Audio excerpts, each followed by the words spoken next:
첫 번째는 역시 경제 이야기인데요. 토마토 문제입니다. 미국이 멕시코랑 오랫동안 맺어온 토마토 무역 협정을 7월 14일부로 종료했어요.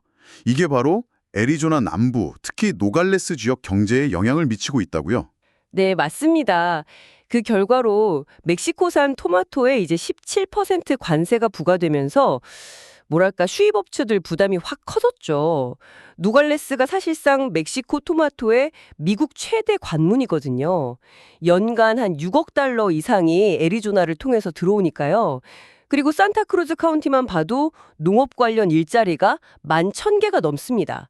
그러니까 타격이 클 수밖에 없죠. 11,000개요. 정말 많네요. 한 수입업체 협회장은 아예 사업을 계속할 수 있을지 모르겠다. 이렇게까지 말했다고 하더라고요. 당장 마트 가격은 아직은 괜찮다고 하는데 11월쯤 이제 다음 시즌 물량이 줄기 시작하면 그땐 좀 달라지겠네요. 네, 물량이 줄면 당연히 가격 상승 압박이 있을 거고 또 일자리 문제도 불거질 수 있습니다. 참 이게 아이러니한 게 플로리다 같은 미국 내 다른 지역 생산자를 보호하려는 조치인데 정작 애리조나 경제에는 부담이 되는 그런 상황이네요. 이런 경제 문제뿐만 아니라 우리 바로 이웃 사이의 갈등 문제도 있어요.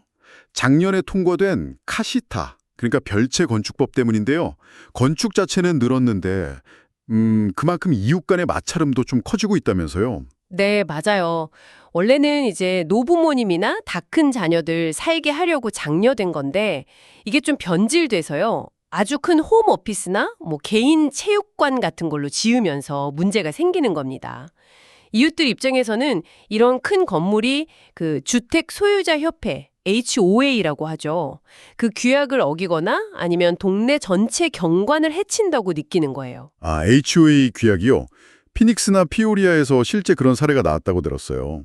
이웃이 짓는 카시타가 너무 커서 HOA 규정 위반이다 라면서 막으려는 주민도 있다고요. 근데 좀 궁금한 게 시에서 허가를 내줬는데 HOA 규정이랑은 왜 또 별개인 건가요? 이게 좀 헷갈릴 수 있을 것 같아요.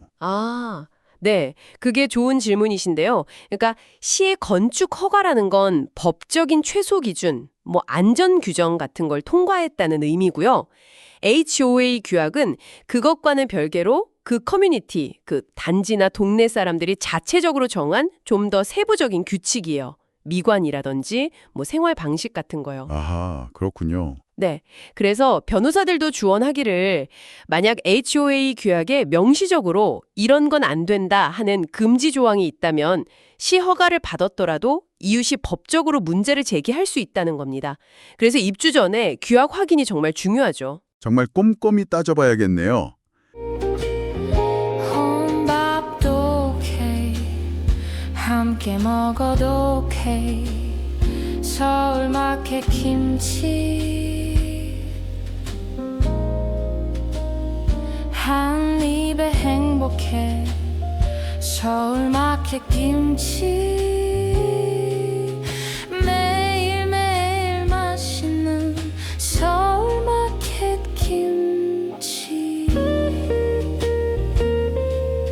문의 623-934-9423 웨스트밸리의 전직 고등학교 교사 에스테반 카레온이라는 사람이 학생들을 불법 촬영한 혐의로 추가 기소가 됐다고요? 네, 그렇습니다.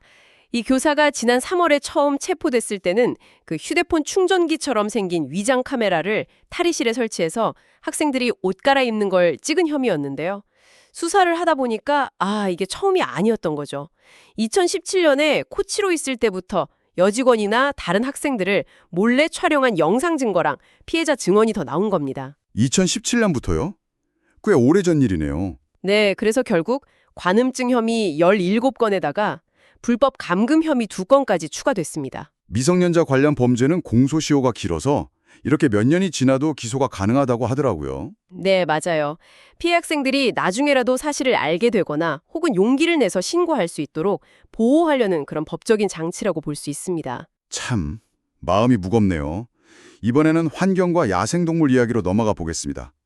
애리조나주 정부가 솔트리버에 사는 야생마, 그 개체수를 조절하려고 한다고요? 네. 새로운 관리 계약 초안이 나왔는데 내용이 좀 논란이 되고 있습니다. 새로 망아지가 한 마리 태어날 때마다 다른 말 3마리를 아예 제거하거나 아니면 입양을 보내야 한다는 거예요. 3마리나요? 와, 주정부 입장은 그 지역의 뭐 풀이나 물 같은 자원에 맞춰서 개체수를 조절해야 한다는 거겠죠. 네, 그런 명분인데요. 하지만 그 강을 자주 찾는 주민들이나 방문객들은 아주 강하게 반발하고 있습니다. 그 말들이 거의 지역의 상징처럼 여겨지는데 우리가 뭘 기대하고 오겠냐 이런 반응이죠. 그렇죠. 그 말들 보러 가는 사람들도 많을 텐데요. 네, 그런데 여기서 좀 흥미로운 음질이 있어요. 스코치데일 시가 해결책을 모색하고 있다는 건데요. 리사보르스키 시장이 만약 주정부가 정말로 개체수 감축을 밀어붙인다면 현재 한 280마리 정도 되거든요. 그중에 50에서 60마리 정도를 시 외곽에 있는 맥도웰 소노랑 보호구역으로 옮겨서 시가 보호하는 방안을 검토 중이라고 밝혔습니다. 오, 스코치데이 시가요? 네, 이게 시의 정체성, 서부에서 가장 서부다운 마을이라는 이미지랑도 잘 맞고 또 관광 홍보 효과도 기대하는 것 같습니다. 나름의 묘안이 될 수도 있겠네요. 자, 이번엔 그랜드 캐년 입구 마을이죠. 투사연 소식입니다. 여기는 화재 보험료가 너무 올라서 문제라고요? 네, 그야말로 폭등 수준입니다. 투사얀이 아시다시피 숲으로 둘러싸여 있어서 화재 보험이 거의 필수인데 보험료가 무려 300%에서 400%나 올랐다고 합니다. 300, 400%요? 와, 이거 감당이 되나요? 어렵죠? 예를 들어 그 지역에 레드 페더로즈라는 호텔이 있는데요. 작년에는 8천만 달러 보장에 보험료로 50만 달러 냈는데 올해는 보장액이 2천만 달러로 확 줄었는데도 보험료는 100만 달러로 2배가 됐답니다. 보장은 4분의 1로 줄었는데 돈은 2배를 내라니 정말 심각하네요. 그렇죠. 그래서 그 호텔은 계획했던 리노베이션도 다 중단했다고 하고요. 이건 뭐 호텔뿐만 아니라 개인 주택 소유자들도 마찬가지입니다. 크라린다 베일 시장 본인도 10년 전보다 보험료가 400% 올랐다고 하고 심지어 일부 지민은 너무 비싸서 아예 보험 없이 지낸다고 하더라고요. 네, 정말 위험한 상황이죠. 만약에 큰 불이라도 나면 그야말로 재앙적인 결과로 이어질 수 있습니다. 게다가 관광객까지 줄고 있어서 어려움이 더 커지고 있다고 합니다. 아, 정말 여러모로 힘든 상황이군요. 자, 마지막 소식입니다. 이건 정말 생활 밀착형 범죄 이야기인데요. 피닉스의 한 이동주택 단지에서 주민 200명 정도가 이 더운 날씨에 몇 시간 동안 물 없이 지냈다고요? 네, 정말 황당한 사건인데요. 땅 위에 설치된 수도 밸브를 누가 훔쳐갔기 때문입니다. 수도 밸브를요? 네. 그거 왜 훔쳐가죠? 주로 고철로 팔려고 훔쳐간다고 하는데요.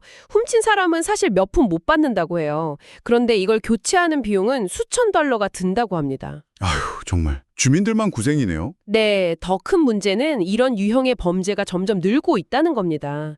경찰 발표를 보면 작년에 88건이었는데 올해는 벌써 200건으로 급증했다고 해요. 2배 이상 늘었네요. 네, 그래서 예방책으로는 그 밸브 주변에 뭐 보호 케이지 같은 걸 설치하거나 보안 카메라를 달거나 아니면 접근하기 어렵게 조경을 하는 방법 등이 권장되고 있습니다.